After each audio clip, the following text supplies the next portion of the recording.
hindi nakitaan ang tinatawag na structural defect ng Department of Public Works and Highways o DPWH sa Navotas.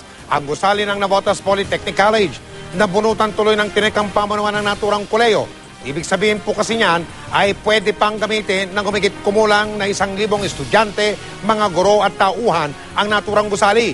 Pero ayon sa DPWH National Capital Region, mahalaga pa rin ang detalyadong pagsusuri sa gusali dahil lumabas sa record na meron ng mga tinatawag na crack o bitak sa dingding at sahig ng ikalawa at ikatatlong palapag ng gusali. Nangako naman ang pamanuan ng Kuleo na susunod sila sa pinal na rekomendasyon ng mga otoridad. Detailed evaluation para siyempre naghahanda nga tayo na baka magkaroon ng earthquake na huwag naman sana. Kasi ito bahagi ng ating paghahanda. Nagpapahanap siya na structural engineer at kung ano man ang sabihin noon ay susundin namin. Pipilitin namin na yung lahat ng recommendation ng DPWH ay maisagawa namin sa lalong madaling panahon.